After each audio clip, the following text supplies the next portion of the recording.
Hello again, everyone. Welcome back to the Best Darn Diddly Review Show. This is a weekly podcast for anyone who loves The Simpsons or ever has loved The Simpsons, hosted by two dudes that grew up on The Simpsons. My name is Miles, better known as Mr. Most Days Off, and today we are going to talk about booze in a fun way. We're talking about bartending, drinking, bartending college, suicide, all of the hits. It's going to be a good show here. We're talking about Homer the Moe, and of course, joining me, as always, your co-host with the most, Richie the Whiz Kid. How you doing today, Rich? Yeah, I'm feeling a little dark after that one scene in this episode. It's kind of a little weird choice there, I feel like. I feel like it's a perfect joke for a Moe mentor, though, to be completely honest. Yeah. Like, it's very fitting. I am intrigued to talk about this one because, we've both been looking forward to watching this one, and so it'll be interesting to see how we feel now that we've actually seen it. So I'm looking forward to talking about that. Looking forward to bringing some stuff up from last week that we can incorporate this week at the beginning here. So, I mean, might as well get going, man. Let me throw it back to you.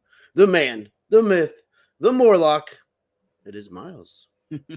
I love that joke, that transitional joke where he's like telling the story, or he's at first it transitions from like Bart digging, and then it goes into like Homer telling the story and then calling him out and being like, how could you possibly know all those details? And I will say from the commentary track, which in this week's episode featured Mike Scully, Dana Gould, who is the writer of this episode, Kevin Gould, who is Dana's brother, Matt Selman, Joel Cohen, Ian Maxstone Graham, and George Meyer on a telecall or whatever it was in that era or in that year. Basically the equivalent of Skype, or no, that's not even right. Zoom, man. It probably was Skype, actually. That's the funny part. Live from Seattle, George Meyer joined. I bring that up all to say, though, that Dana Gould, who wrote this episode, admitted during that scene that he was just trying to channel his most John Schwartzwelderist of jokes that he could think of. Very, try to be your own writer. Don't try to, incorporate the styles of someone else, even though that's part of writing. Yeah, I think it fits when you're working on a show that's like The Simpsons, though, that's been around for so long. And I think it was like he's just kind of like, I need a way to get from here to there. And like how WW John SD. I'll also go ahead and say from I'm not going to have a ton of commentary. There was some interesting stuff. They had some stories, but really, ultimately, it was all based around the same concept that this was based on Dana and Kevin's father, who started his own club, the Nip Muck Bar and Gun Club in Massachusetts. And it's entirely for this exact same reason, essentially, that Homer did it. That if you make yourself a hunting or a gun club, or basically there are different clubs that can get around the quote unquote blue laws or the alcohol laws. And this is a very popular thing, especially in the Northeast. And this is just my own notes. They didn't bring this part up personally, but I remember seeing this in shows like Roseanne and even the Flintstones, where they're like a member of the lodge or a member of like the hunting club and things like that. And those, I mean, I know Roseanne took place in Chicago or a Chicago suburb, so therefore that would make sense that that's still in that same region. But yeah, all of this was based on the fact that their actual real life father, Dana and Kevin's actual real life father, started this Nipmunk Bar and Gun Club. And it would just be a way that him and his friends could legally get drunk, and not have to worry about the drinking laws.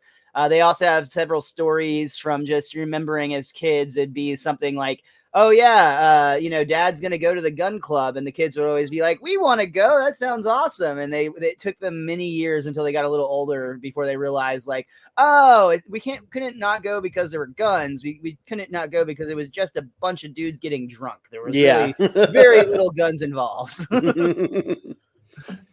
I'm glad that they shared that story, because that part, like the scene where they're actually out hunting, I felt was a little random in this episode, but that makes it make a little bit more sense. I don't know, but we'll talk about it when we get up there, I guess. Sure.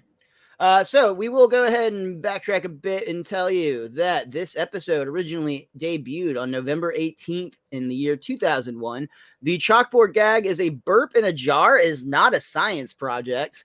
And while I still say that I think last week's couch gag is my all-time favorite couch gag at this point, the one where they jump off the sailboat, I also very much enjoyed this one. It's the football fumble where the whole Simpsons clan goes in diving for a loose football. And Maggie is actually the one that comes out of the pile with it, and she does a little spike and dance, and it's adorable.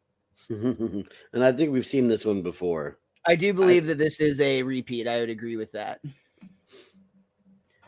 The actual episode opens up on the Simpsons breakfast table where everybody but Bart is sitting around the table. And Homer's actually reading. What are you reading, homie? Bridge column. Oh, that's South. You never know what he'll do next. Aw, look at that dad in Drabble. It's like an unfunny version of me.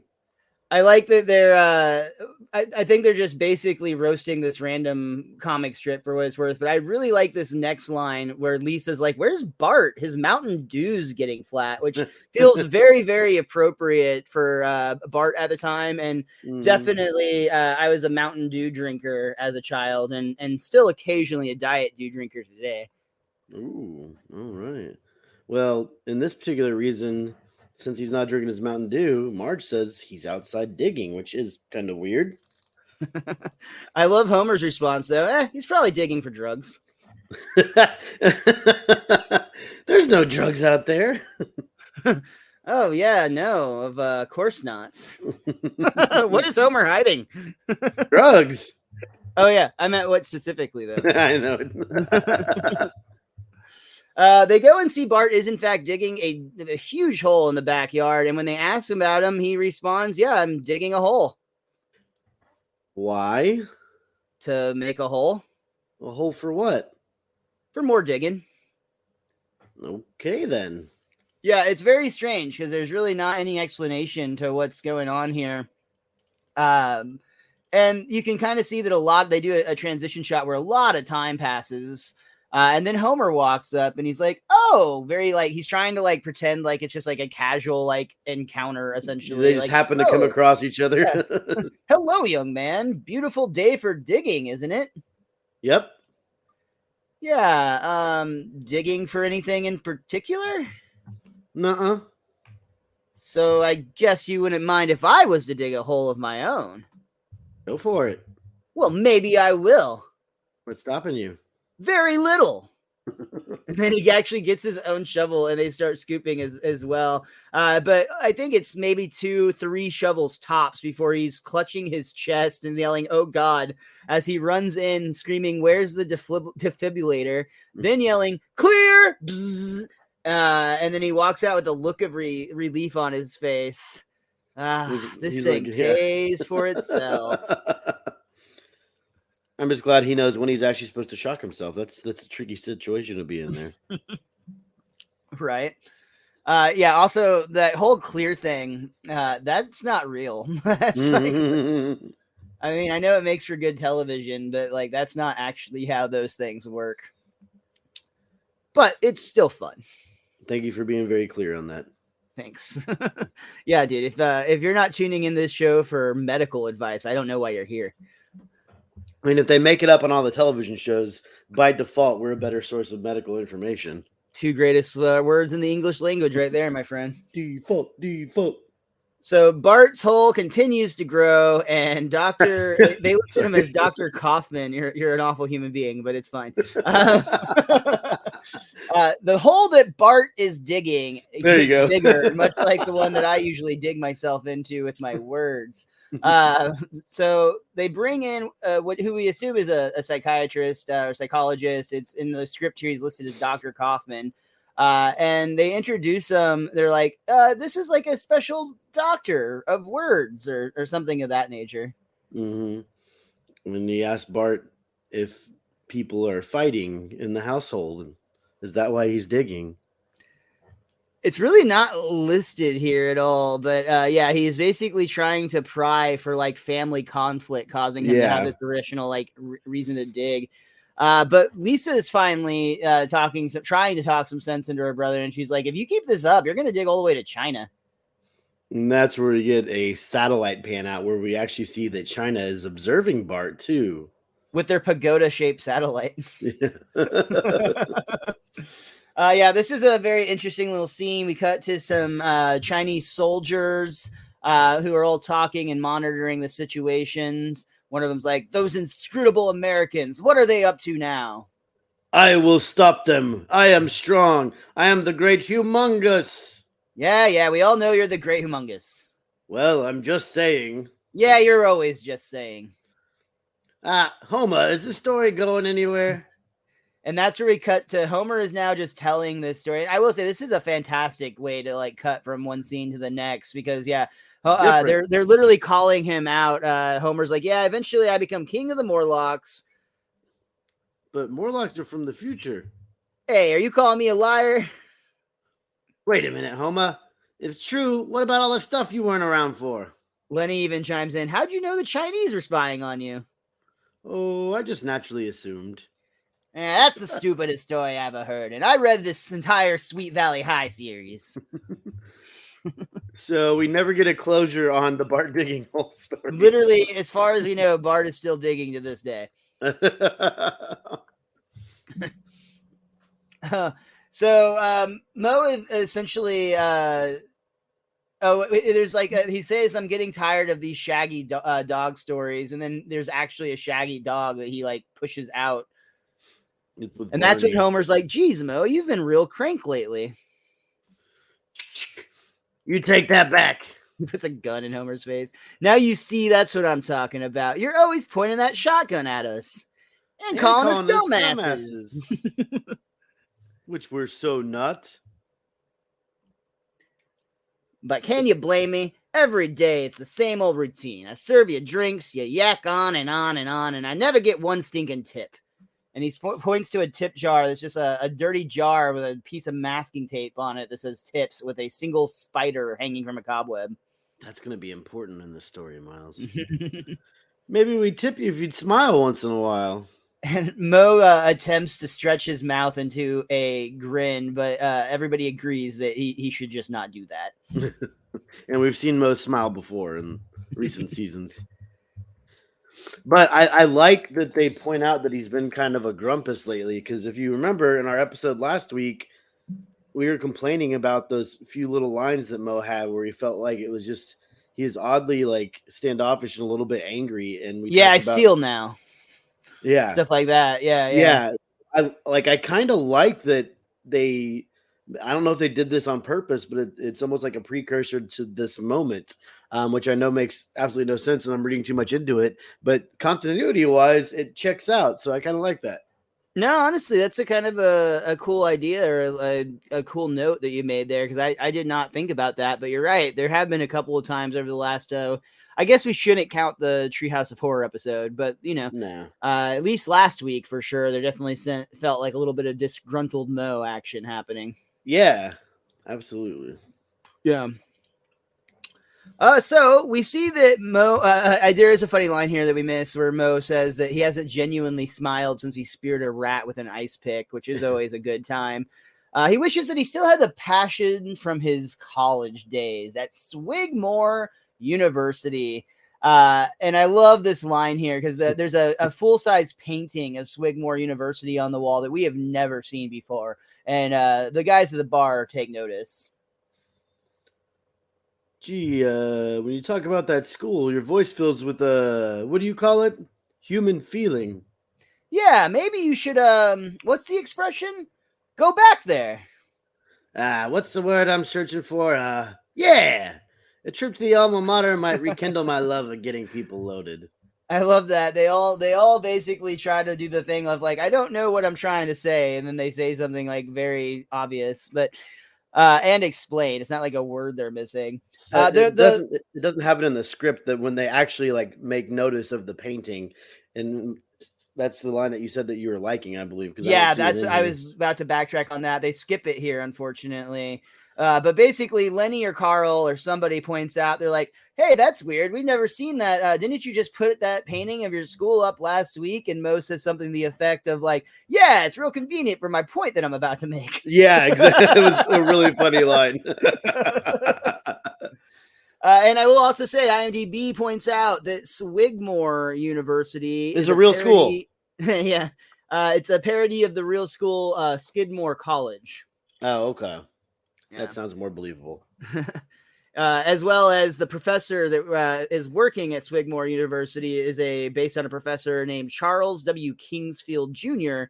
From the television. That's from the television series The Paper Chase. What a name! Yeah, indeed. They bring up a good point, though. If Moe's visiting his alma mater, who is going to run the bar? And Homer jumps up and excitedly like, ooh, pick me. And then Lenny goes, pick me, Lenny. And Carl's getting in on the action, too. Oh, pick me. I'm an urban Lenny.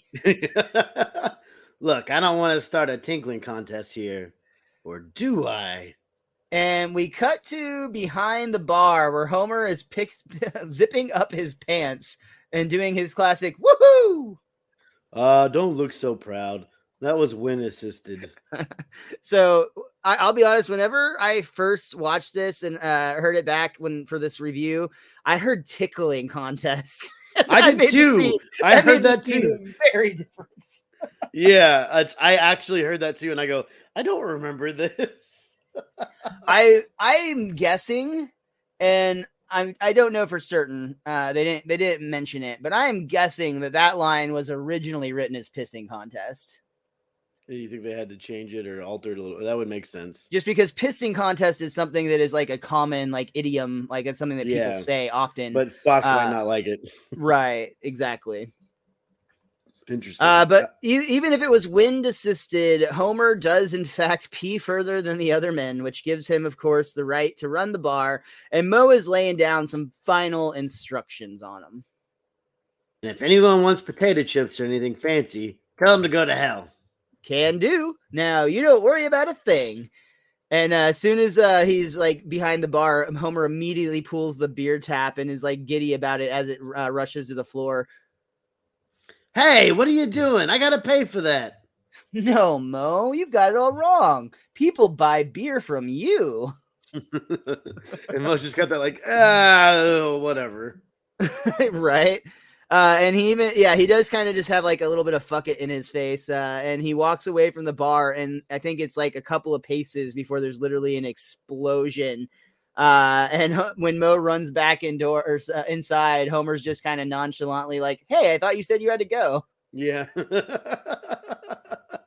I'm not going to lie, man. I am surprised right now as I look at this timestamp at the end of Act 1, because all of these events that we just shared with you over the course of the last 18 minutes took a whopping 4 minutes and 51 seconds of screen time. Yeah, I would have lost that bet on how long that first act is, but easily I would have said 6, easy, maybe 7 even. But that is it for the first act. And when we open up on Act 2, Moe has back at Swigmore U, and you can tell he's got a little bit of a pip in his step, and he's got a little bit of a smile on his face, not the awkward, painful, scary looking one, but like an actual smile. And we see back at Moe's, Homer is really enjoying being a bartender, even though he's a lot more lenient than Moe used to be, it seems, because for one, almost immediately, Lenny asks if he can bring in some outside food. And Homer, to his credit, he kind of does a like, what would Moe do in this situation? And the thing is, you can literally see right over his shoulder as he's pondering this, like an angry Moe with a shotgun, a picture of angry Moe with a shotgun, which just sits casually on the bar. But Homer decides it'd probably be fine. And he turns the picture around, and it's a smiling Homer on the other side of the picture. And immediately, I mean, like almost too fast to some extent, Lenny like somehow throws his fast food that he just brought up. He like trips and it flies up into the fan, which spins it all over the room, causing ketchup, mayo, condiments, and other food items to fling all over the bar. And Lenny's a little bit worried. He's like, oh God, Moe would probably kill me, but Homer doesn't seem mad at all. And in fact, a song comes on. And he's like, get up here and dance. And they do a little Coyote Ugly parody to the Woolly Boys, or I'm sorry, to Woolly Bully as they dance on the bar. But like right before it gets to Woolly Bully, almost like they were about to be copyrighted into paying money, the song changes to like a romantic song, and like Homer and Barney start slow dancing, and Lenny and Carl start slow dancing on the bar. Well, and the funny thing on that too is all four of them kind of like look at each other and shrug, and it's like, well, the music tells us what we got to do, and they embrace and start dancing. And then that doesn't last very long either, because then the jukebox starts like almost skipping in place on the sound. The needle skipped in the jukebox, I believe, is what happened, which is old school. You know, well, records are popular again, so people probably know what that means. But yeah, I do like, this is another sight gag that I absolutely love. There's two of them right here, actually. I think we may have missed one, or I might jump ahead on one, but it's fine. In this case, with the record skipping, Homer goes over and does a classic Fonz maneuver, which is literally where the Fonz like kind of coolly leans up against the jukebox and slams it, and it would just like play. And then he'd be like, hey. In this case, Homer tries to do the same thing, only he accidentally punches through the glass of the jukebox, causing him to cut himself and like bleed profusely. And so when he does his, hey, it's more of a like, you can slowly see him passing out like, hey. Yeah. The other gag I really loved here is Homer did genuinely seem like he was putting a little bit of TLC. Like, I would say this is one of those cases where it's like, man, Homer would actually probably be really happy as a bartender in a lot of ways. He starts getting drunk. Yeah, and when he can drink on the job and not get in trouble for it. But I do love when he's like first cleaning. He's like, oh my God, how dirty is this TV? And we're seeing a boxing match in black and white. And as he wipes the screen, you can tell that it's actually a color TV. It's just so dingy, you can't tell. Really fun joke there too. Back at Swigsmore University, we step foot into a lecture where a professor has a room full of future bartenders, and he asks them all, can anyone tell me how much grenadine is in a Cosmopolitan? Everybody's silent except one. None. A Cosmopolitan is made of cranberry juice. And everybody in the class is like blown away by this mysterious stranger's knowledge of the Cosmo. Moe Sislak, you old glasswipe. Then it looks like Moe's really happy there. Like he's Mr. Big Shot all of a sudden again, even though we don't know who he was. It's kind of like, I guess it's I'm trying to think of like an equivalent, but it would be like if like a famous athlete went back and visited their old like high school team or something like that, or college team. And everybody's like, wow. And it's, again, a Cosmopolitan is like one of the most like classic, easy cocktails there is. It'd be like a lot more impressive if it was like an old fashioned or like a Manhattan or like some sort of more complicated beverage. But like these freshmen of bartending school, which is an entire university now, mind you, are just comically blown away with Moe's knowledge. Well, and it's just the fact that like any drink, if there's a recipe for it, you could just read it. So, well, that's true too. Yeah, even then they would have bartending books, and now we have Google. Which, when I bartend, fun fact: if you order a drink that I don't recognize, I 100% will tell you I know how to make it, and then go Google it and make it from the first recipe that I find with 5 stars. But I will never admit that I don't know a drink. I will 100 just be they're like, yeah, I want a flaming Moe, and I'll be like, yeah, I got you, dude, no problem. So, we're at a Krusty brand cough syrup. I'll come back and tell them something like that, yeah. Which I don't bartend that often, but when I do, you're guaranteed to get a very confident, if not very well-informed bartender. Miles is the living persona of fake it till you make it. That is absolutely accurate. I very much believe in that. I also believe that every one of these freshman students in this bar college better go and take a class on how to deal with a prank call, because Homer is taking his first right now. We get a classic yellow. Yeah, I'd like to speak with a Mr. Tabooger, first name Ollie. We get a really fun split screen here. It's Bart on one half, Homer on the other. And we get to see both of their reactions. Homer's like, ooh, Bart, my first prank call. Ooh, what do I do? What do I do? Just ask if anyone knows Ollie Tabooger. I don't get it. Yell out, I'll eat a booger. What's the gag?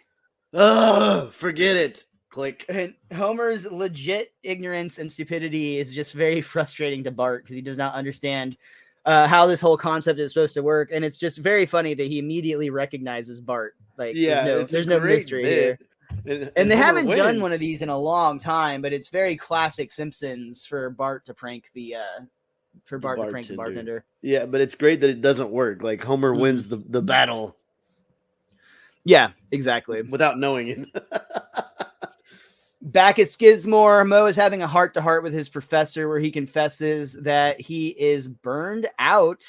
And he remembers back to the first time he saw the movie Ironweed. I thought, this is for me. But now, well, I'm not so sure. Nonsense. You were born to sling suds. The problem must lie elsewhere. Describe your tavern in one word. Is crap hole one word? Yes, if it's hyphenated. Yeah, then I'll stick with crap hole.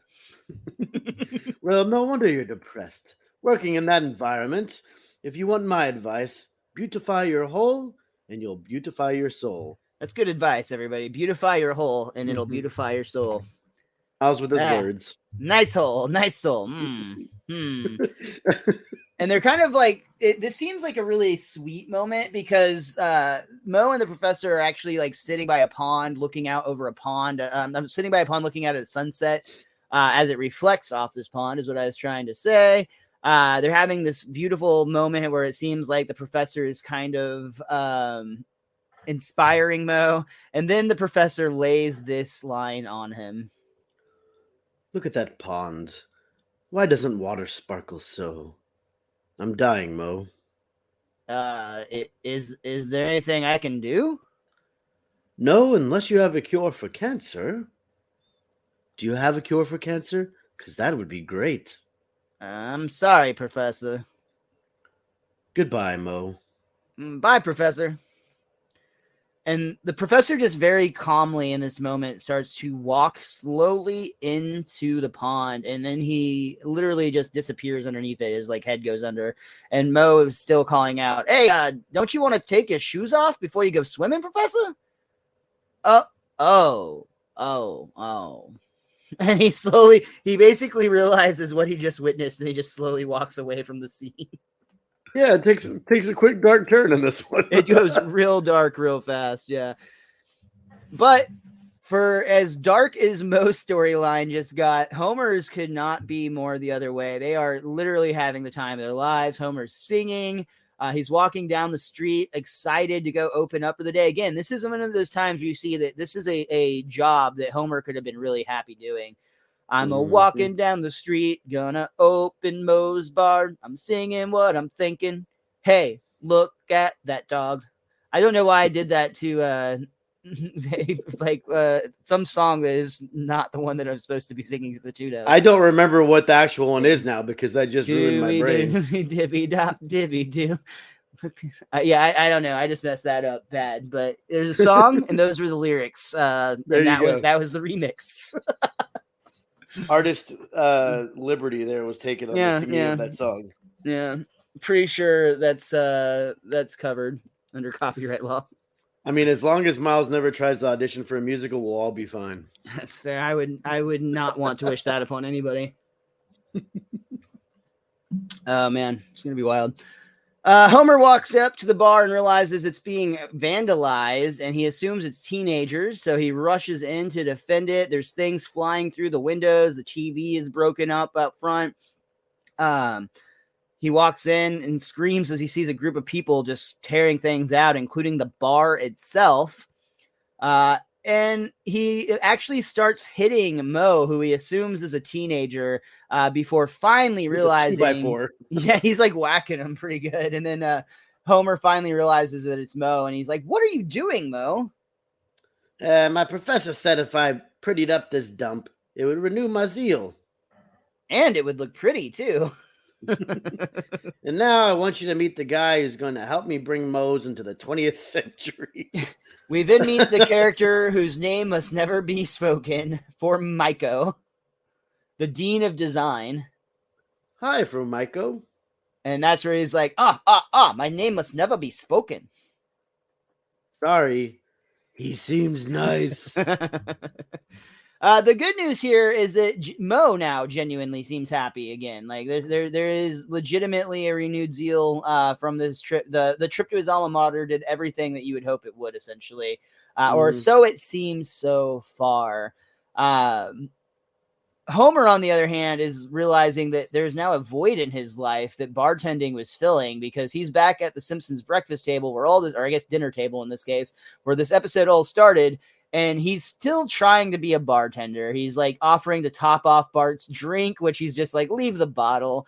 My favorite is he lights Lisa's cigarette, and like, for one, Lisa doesn't smoke, of course. So like, she just has this very disgusted, alarmed look on her face as Homer literally puts a cigarette in his 8-year-old daughter's mouth and then lights it. And then she just puts it out on her dinner, as if this happens relatively frequently. Like she had a cigarette before. Yeah. And the other great gag here is Maggie has fallen asleep in her high chair, and Homer's like, listen, bub, you can't, I don't care where you sleep, but you can't sleep here. Something like that. When we return to Moe's, things have changed a little bit. And for one, it's no longer Moe's. Now it's just a very shiny, very modern, we'll say, looking building. And it has a single lowercase m on it. And something else we're not used to, a very long line wrapped around this glass shiny building with a doorman. And Barney, Carl, Lenny, and Homer all are kind of blown away by the sight. Wow, check out the new Moe's. Yeah, it looks like an alien headquarters. Couldn't you just see aliens running out there? Couldn't you? And they, like, at this point, Homer's like still like caught up on this alien idea, but the other three have already started walking away, like towards the bar. Hey, wait up! They've got a freaking line to get in the Moe's. Like, this is just, we've never seen this before. And the doorman's never seen these regulars before, because Cecil, the guy up front, will not let them in. He asks them if he's on the list. And of course, they assume that because they're regulars at their favorite bar, they can walk right in like normal. And to Moe's credit, he comes out and lets Cecil know that those four are with him. They're VIPs. And then to Homer's credit, he reaches back or leans back and reminds Cecil that Cecil is a girl's name. Good job, Homer.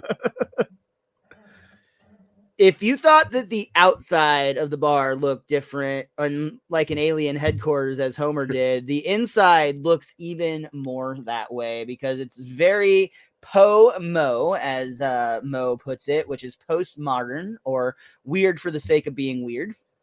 This includes things like bar stools on the ceiling, monitors with weird images, including eyeballs that I'm going to talk a little bit about more in just a moment. Lots of just bright colors and interesting, again, weird for the sake of weird designs. I'll say this very much looks like what's very popular now is you'll see those like Instagram rooms like advertised and stuff where people can go and there's all these different like designs and rooms and textures and fun things that you can essentially go and like take weird selfies, and like they've become relatively popular. And this essentially is like one of those rooms. I have no idea what you're talking about, but okay. Interesting. I'll send you links. Actually, where we did that escape room, where it was the one that was more like a game of Clue, they actually had a very small version of that where like you could walk through and have like, they had like mini stations set up, but there's other places that each room is essentially dedicated to like a different theme. For Instagram. Mm-hmm. Or wherever you want to post it.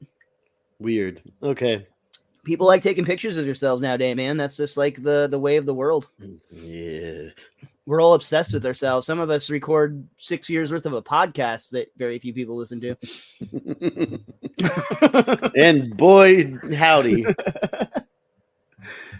So they're looking around and Moe's kind of giving them the tour.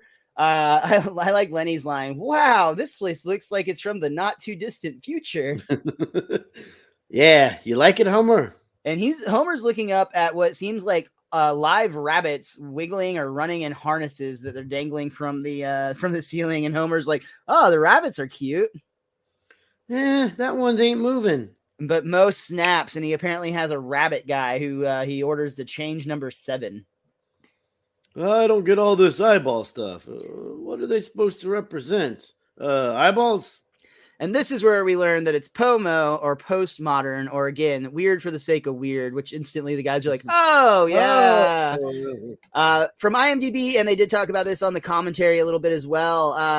At one point around this time, so probably in the year 2000, early 2001, somewhere in that time frame, they actually had a Simpsons Festival, and it was in the St. Martin's Lane Hotel, and the that hotel had a lobby area that had basically that exact setup. It was TV monitors that had literally just footage of like a person's eyeball playing on repeat, and they just thought it was the weirdest, stupidest thing, so they had to include it in this. So they had an event for the Simpsons, and then the Simpsons made fun of them. Yeah, exactly. That's the ultimate goal of this. Yeah, exactly. This whole 6 years of whatever. Yep. So the tour continues. This is where they're looking for a place to sit down. Moe points out that the bar stools are on the ceiling. Pretty cool, ain't it? Or ain't it trippy? Whatever. Just give me a Duff. We don't serve Duff no more. We got this Malaysian beer that's better than Duff. It's made out of soy sauce. Whatever. Just give me a Duff. He calls over for Miko and introduces them to his regulars. The guy has a perfect solution to help them fit in a little better, and that's to unscrew the light bulb directly above their head so that the rest of the bar is illuminated, but where they are standing, not sitting because they don't have that option, is completely dark and you can no longer see them at all. Moe, would you like to see some attractive young models? Models? Oh boy, yeah. And then I like that all you can see are the four guys' sets of eyes in the darkness. And Homer just goes, okay, look cool. And their eyes shift slightly where you can kind of tell they're like leaning and trying to act like they're cool. Like it was probably a little, well, I mean, it's difficult because half the scene's not lit and half the scene is, but it was just a cool little trick that you saw with the animation there. I liked it. I agree. The eye shift was really neat, like a really neat, subtle like move or whatever. Less subtly, Formico came over and put a velvet rope around them so that they knew to stay in their area. Essentially, it was very obvious that like everybody but Moe didn't want these people to be in this bar. Yeah. But we do cut over to Moe, who's kind of flirting with a trio of models, while the rest of the gang is checking out the Oxygen Bar. That's a new addition as well. Which this was based off the fact that there was actually, I think at the time they said it was Woody Harrelson actually ran an Oxygen Bar in LA. And I do remember when I went to Vegas in like 2004, maybe 2000. No, that can't be right. Maybe 2006. They had Oxygen Bars pretty regular play. Like that was a pretty regular thing. And I like it when it's just Barney, Carl, and Homer doing the Oxygen Bar. And when they pan out, you see Lenny is in a hamster wheel, a man-sized hamster wheel, and he can't get out because it's spinning. And then Homer tries to get up and leave the Oxygen Bar, and he makes it a few steps. And then he's like, oh, he died. He like crawls back to the oxygen and craves it. Yeah, it's very similar to the paddles joke early in the episode, but it's still very funny. It's basically Homer is near death because he's so unhealthy. Still talking with the models. They're flirting with Moe. After Chernobyl, my penis is falling off. And penis is Russian for... Moe is not quite picking up on what she is letting him become aware of. He doesn't quite get it. And this is not really I would not consider at this point to be a transphobic joke, but we'll get there. Don't worry, folks. Oh, yeah. We're still talking about 2001 Simpsons episode, so it's coming. For right now, though, Moe is interrupted about this conversation about his new girlfriend's penis falling off. With the regulars coming back to say that they want their old bar back because this place is crazy. All these beautiful people make us feel like losers. Hey, you'd be having a great time if you just stayed in your dock spot. Oh, so you're ashamed of us. Well, You turned into a big phony. Hey, nobody calls Moe St. Cool a phony. All this yelling is taking away my horny. Is it? Oh, well, that's it. Detmar, Julian, and Moe actually has his friend thrown out. He calls him a bum, but Homer has an answer for that. I'll throw myself out, thank you. And he literally does. He somehow grabs himself by the collar and forcefully throws himself towards the doorway so hard that he goes flying into the street, landing in the trash can. I believe I had a hat. And they throw a hat out to him almost like a frisbee. It lands on him and he puts it on and runs away gleefully. Suckers. Because he definitely did not have a hat. This is the end of Act 2, which comes in at a runtime at 12 minutes and 42 seconds, which means that it was just what that makes it like 8 minutes. Yeah. So this one was every bit as long, and that is weird. I would have really guessed if we were talking about it from the top. I would have assumed that these acts were much more balanced than they are. Man, and I gotta say, like, yeah, it sucks for the regulars, but if you're Moe, the smart business decision is to keep going the way you are because he's got a lot of customers.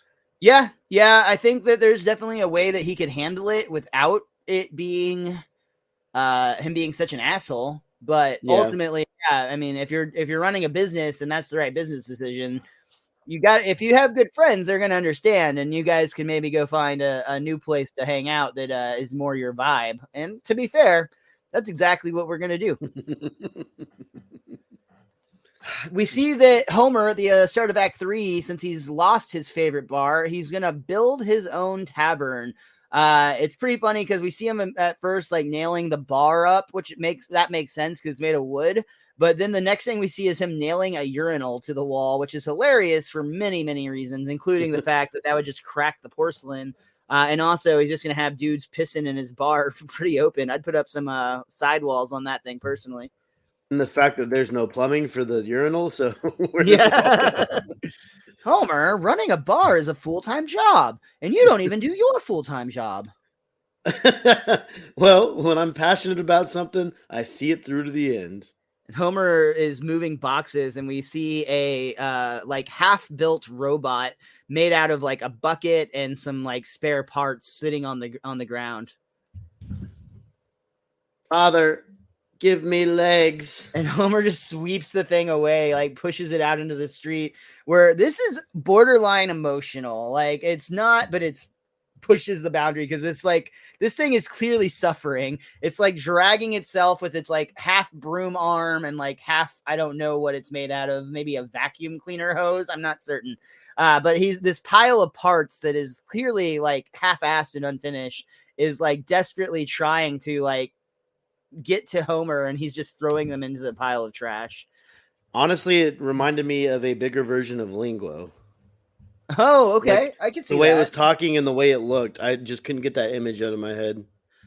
Anytime I see something like this, I've talked about this on this podcast before, but anytime I see something like this, it makes me think of that art display that they did, I think in Chicago, if I remember right, but possibly New York. But basically, it was a robot that it's slowly leaked oil. And it was designed to constantly essentially be like scraping its own oil, like collecting its own oil to keep itself alive. But the more it moved, the faster oil would go. And like early on in this thing's quote unquote life, like the robot was known to dance and like interact with guests that would come and visit it and whatnot. But over time, because again, the more he moved, the quicker it would just like bleed oil, which would mean it would have to dedicate more and more time to just keeping itself alive. And I think that you can probably see what this is a bigger representation of for humanity. But it was one of like, when I read about that, dude, like I legitimately cried, like reading this thing. I know it's stupid because it's a machine or whatever, but like you read about this and it's such like a moving piece to think about, like this joy just being sucked out of this thing as it's using every last ounce of energy that it has just to keep itself functioning. And it actually not too long ago quit functioning. So, that art display is over, but it's anything I see anything like this, that always jumps into my mind. A sad reflection on the human condition. Mm-hmm. That is so interesting. So what you talking about? Something interesting. I was just comparing Kurosawa's films to Herzog's. Uh-huh. Carry on. My diet lets me eat anything I want for 1 minute a day. My youth consultant gives me Botox injections in my head, neck, and navel. Moe doesn't even bother interacting with these two. He just sighs and walks off. And what we're basically getting is more and more examples of how, while maybe his business is more successful now, he's catering to a crowd of people that he really doesn't connect with. Hiya, pal. So, how about them current events? And unfortunately, while this guy seems like he might have been chatting at first, it turns out he was actually on the phone, and he just kind of gives Moe a rude look and points at his cell phone, which I hate that about our society in general. And this is about the time that really started. Now I think I don't even know if that's even considered rude by today's standards because so many people do it, but it really does suck. Oh, yeah. One of those cell phones, eh? Yeah, no cord at all on those. But Moe gets a little bit perked up when he realizes, oh, there's a football game on. So he grabs the remote and turns off just one of the eye monitors and puts it on the game.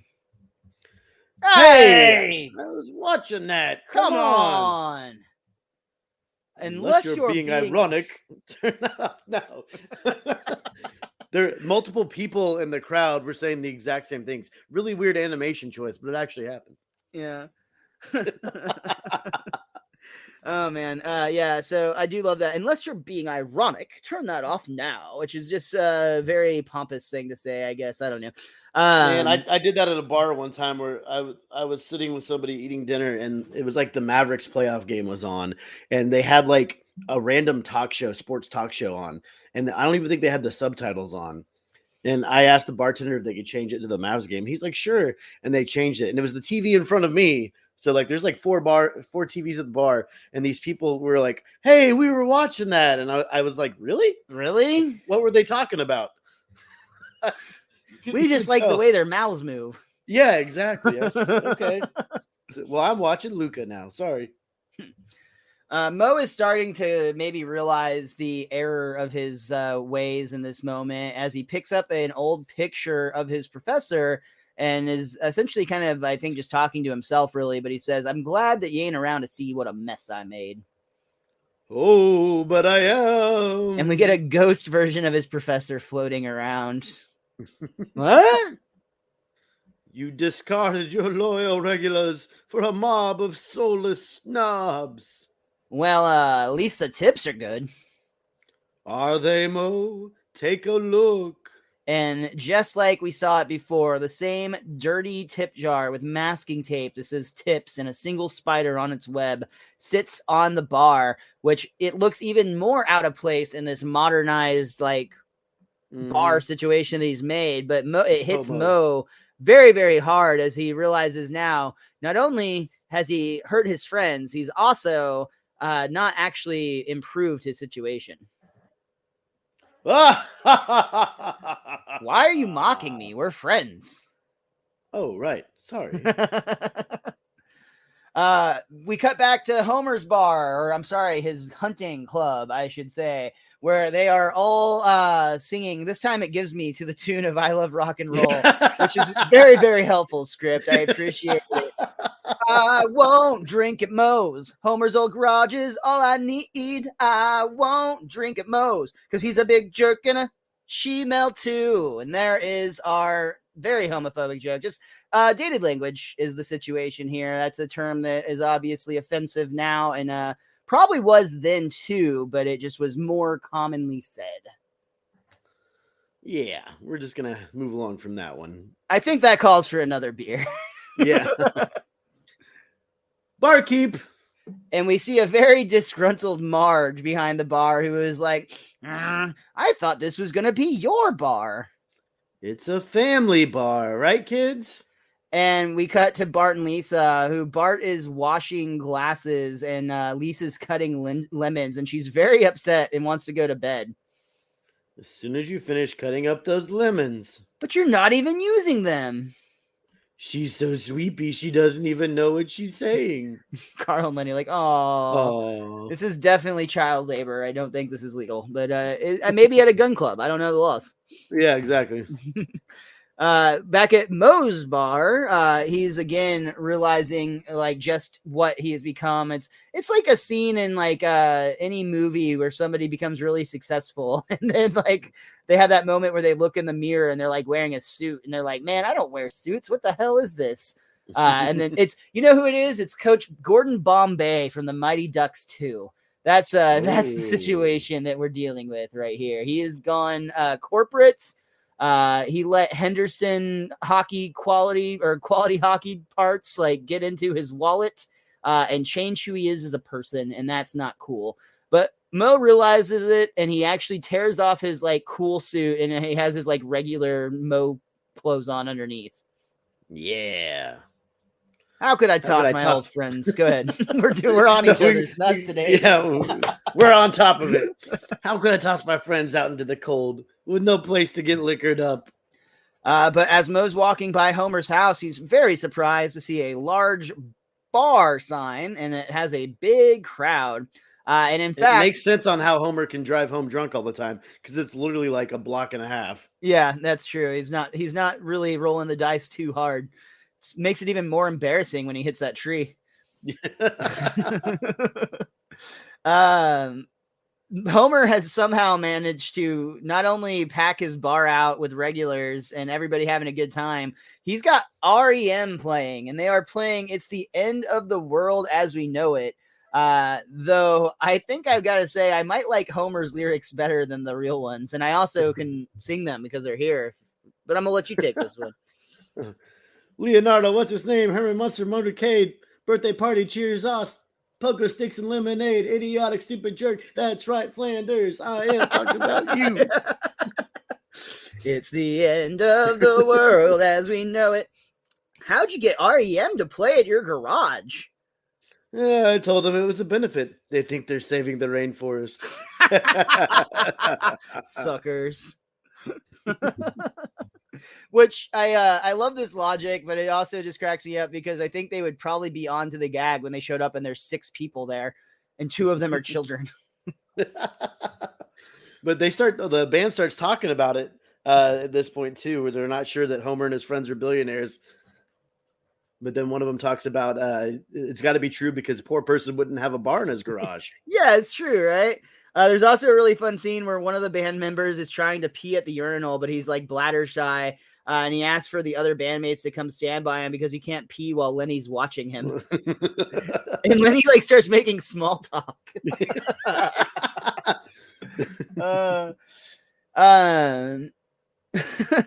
The REM thing, in the commentary, they did talk a lot more about REM and just essentially the band wanted to do the show. They love the band. They're like, hell yeah, let's do it.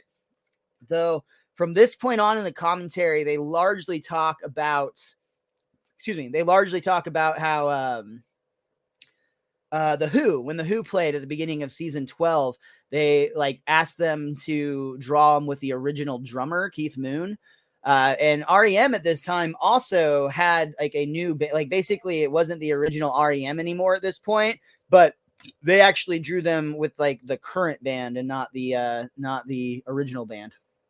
Well, that's good because if you were that person, it'd probably be very offensive that you weren't included in that. Yeah, they talked about that too to some extent, but I think they're like probably the dude that joined the Who like realized that they were stepping into some pretty big shoes with Keith Moon. Like he's like one of like the world's considered to be one of the world's best, and like he is such a big persona and whatnot himself. Mm-hmm. Yeah.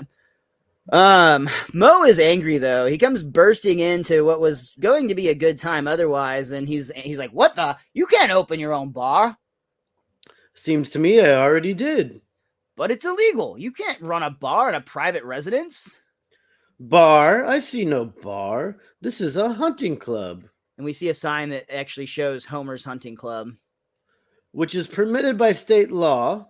Which he has an actual book for. Yeah, to serve beverages of a refreshing nature. Hunting club? And the lead singer of REM chimes in here. You lied to us. Smash. He like smashes a beer bottle and is like threateningly pointing it towards Homer. But the rest of the band is like, Michael, no, that's not the REM way. You're right. Let's recycle those shards and get out of here. So they sweep up the glass he broke and leave. Inside, Moe is actually, for whatever reason, reading this legal or law book that Homer has, and he's looking for like loopholes or requirements, things of that. And he points out that a club must also engage in the sport of hunting. And Lisa's like, no, you can't do that. Yeah, Lisa's upset about it, but Homer is insistent that they're going to go hunting the next day. And Lisa's like, they're literally out in the woods, and Lisa's still trying to talk him out of it, though I don't think she really needs to worry too much if she just doesn't help, because Homer's trying to use a plate with mashed potatoes, stuffing, and cranberry sauce as turkey bait, thinking that it's just going to want to hop on the plate with its friends. I would. Moe is out there and notices that Lisa's against Homer as well, and thinks maybe that they a little team up could work. He's like, listen, I don't like you and you don't like me, but we both want to stop Homer from shooting a turkey. You don't like me? I like you. You do? Well, then I like you too. Here, have a towelette. As an adult, I would love it for people to give this to me. Right? Towelettes are handy. Handy wipes. Homer tries to call it turkey by literally yelling like, here, turkey, turkey, turkey, turkey. But Moe has a little bit more sophisticated like sound system, and he's able to make like he was able to use like a bird call to like try to scare turkeys away, I think. But what he ends up doing is attracting an eagle who comes down and starts like pecking on his head, specifically his face. He's like, ow, not the face, not the face. And then the eagle switches to his crotch. Oh, please, the face, the face. And then the eagle goes back to his face. Oh, that actually feels good after the crotch. It was really stupid, but very funny. Very, very fun. A very good Moe joke for sure. Yeah. Meanwhile, Homer is still on the hunt for what he calls the only animal smarter than man, a turkey. But it's really not going well. Eventually, though, he does see what he thinks is a turkey. He gets it in sights, but Moe scares the bird away with a cougar call. That's what it was. But then Homer sees Moe's silhouette and is like, a cougar, and aims at him and shoots. I very much enjoyed that gag. Yeah. We don't really spend a lot of time on this gunshot wound. We pretty much cut right over it and go back to Moe's Tavern, where it's now back in its original form. And even Lisa is just like, how'd you get the bar back to normal so quickly, Moe? It's a snap when you use certified contractors. This is a weird joke, but I guess, certifications are important. This whole shot is literally from outside Moe's, like it's voiceovers. Oh, yeah, you're right. Yeah, we're not actually seeing the characters. We're just hearing them talk as we look at Moe's bar. And Bart's pointing out certified contractors, like the ones found in your local yellow pages. Exactly. We see that the Simpsons family, REM, and Moe are all having Thanksgiving dinner together, which, by the way, surprise, this is a Thanksgiving episode. Yeah. I guess that's why they decided to include turkey in this whole thing, which, I mean, date-wise, it makes sense. Part. But literally, there is no connection to Thanksgiving up until this point. Homer puts down a turkey and apologizes for shooting Moe. That's okay. It's like my dad always said, eventually everybody gets shot. If you live in Texas, that's even more true. I'm glad you two are friends again, so we can all have Thanksgiving dinner together in this bar. Hey, who invited the hippies? He's pointing at REM, and Lisa points out that she did because you owe REM an apology for eco-fraud. All right, I'm sorry, but I will not save the rainforest. Good enough. Let's eat. And we can all be thankful to Michael, Peter, and Mike for supplying this beautiful turkey made entirely of tofu. Tofu and gluten. And then Bart says, I'm thankful I ate before I came. Oh, come on, Bart. Smell those curds. Curds. And then Homer says he's thankful for spending the day with his family, Moe, and these alternative rockers. And this is actually a very sweet little reset they'll do right here, because we very quickly reset Moe's entire bar. But going back to the whole thing at the beginning where Moe's not getting tips, Homer actually takes money out of his wallet and puts it into the tip jar for the first time ever, it would seem. And Moe rings his tip bell, and the two men smile and kind of embrace as the scene fades to black. While Moe's got a crutch on. And that brings us to the end of our third act and to the end of the episode, Homer the Moe. Richie, was there anything else about this episode that you wanted to talk about? Oh, yeah. Homer made a halfway decent bar. He made a really nice bar, except for the urinal placement situation. Yeah. But yeah. I agree. The urinal and the plumbing, the actual bar itself was pretty good looking. I enjoyed that part. It makes you want to have your own bar in a garage someday. Yeah, which is every boy's dream. Well, that's true. A lot of women's dream too. I don't know if this episode was as good as I remembered it. I'm not sure. It was close. It was a very, very fun episode. I didn't remember that it was a Thanksgiving episode, and the actual scene where they're out hunting, I felt was really random at the end, but it makes sense when you know it's a Thanksgiving episode, but it felt a little random to me. I just, that little part just slightly bugged me. And the fact that they don't really get into, Moe's just like forgiving Homer for shooting. It was a little quick wrap up at the end, but not as quick as a lot of episodes in the past had been. And then, the darkness of the professor committing suicide right in front of us. But overall, despite those terrible things, it was a very fun episode. Like, I enjoyed it. I did enjoy it. I agree. I like this episode a lot, actually. I think I liked it even possibly more than I remembered it. So I'm kind of the opposite of with you on that. But again, I only watched this episode when I bought the DVDs when we were living together in college. So this was, not as much as a flashback for me anymore as the previous seasons have been. With that said, I'm very excited so far coming out the gate with season 13. The episodes we've talked about that on our finale spectacular for season 12. But it does seem so far like it's coming out very, very hot. All the episodes so far I've really enjoyed. I don't put too much faith into the IMDb ratings, but I do think it's interesting. Ignoring the Treehouse of Horror, it's a highly rated one, but I don't think it's as interesting as these three numbers are, or four numbers. The Parent Rap, which we watched last week, was a 7.1 on IMDb. Homer the Moe is a 7.2 on IMDb. A Hunka Hunka Burns in Love, which is our next episode we'll be reviewing, is a 7.1 again. And then the Blunder Years, 7.6, and then She of Little Faith, 7.1. So all of these episodes, none of them are like off the charts high where, get those like 8.5, 9s of some like the really beloved episodes, but they're all in that higher bracket, at least starting out. We will get some 6s and whatnot here in the last half of the season, but we have a lot of really solid episodes ahead. Yeah, I'm looking forward to it. It's been better than I anticipated out the gate, like you said. I would agree with that. One last thing about Homer the Moe from this episode's commentary track. The signia, the sign that Homer makes for his Homer's Gun Club, that is actually the signia for Dana and Kevin's father's gun club that we talked about at the beginning of the episode. Obviously, they changed it to say Homer's Gun Club instead, but the design, they actually took the old insignia from his garage and they animated it into the show. And I just thought that was like that's cool. A really cool touch, especially this was Dana Gould's first episode that he wrote. So I just feel like that's going to be he's going to go on to write other episodes, of course. But just having that connection to the show with your first episode, it just seems like a really cool thing. All right. Looking forward to see how that plays out. Yeah.